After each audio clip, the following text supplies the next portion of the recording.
দুনিয়ার কোনো উপায়েই যদি আপনার সবচেয়ে কঠিন সমস্যার সমাধান না হয়, তবে আমি যে 2 রাকাত নফল নামাজ পড়ার পদ্ধতি আপনাকে বলতে যাচ্ছি, সেই নামাজটি আপনি পড়ে নিন। ইনশাআল্লাহ তাবারক ওয়া তাআলা এই নামাজ পড়ে নেওয়ার পর আপনি জান্নামাজ থেকে উঠতেও পারবেন না, আর আল্লাহর দরবারে আপনার সেই দোয়া কবুল হয়ে যাবে। বন্ধুরা, এই নামাজকে সালাতুল হাজাত বলা হয়। এর নিয়ত আপনাকে ঠিক এইভাবে করতে হবে।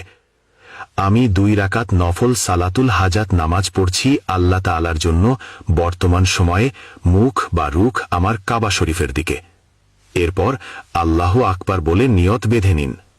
প্রথম রাকাতে আপনাকে একবার সানা সুবহানাকা পড়তে হবে, একবার সূরা ফাতিহা পড়তে হবে, তারপর 15 বার সূরা ইখলাস পড়তে হবে। এরপর রুকু করুন, সিজদা করুন, তারপর দ্বিতীয় রাকাতের জন্য দাঁড়িয়ে যান। দ্বিতীয় রাকাতে আপনাকে সানা পড়তে হবে না, দাঁড়িয়ে এক সূরা ফাতিহা, তারপর 15 বার সূরা ইখলাস পড়বেন। এরপর রুকু করুন, সিজদা করুন, কায়দায় বসুন, সালাম ফিরিয়ে নামাজ শেষ করুন। নামাজ শেষে জান্নামাজে বসে থাকুন। এক শ্বাসে যতবার পারেন আল্লাহ পাকের এই মুবারক নাম পড়ুন, ইয়া হাদিও। শ্বাস শেষ হওয়ার সাথে সাথেই সিজদায় চলে যান।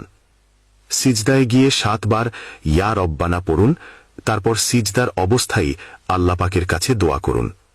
ইনশাআল্লাহ তাবারক ওয়া তাআলা আপনি যে দোয়াই করবেন তা কবুল হয়ে যাবে।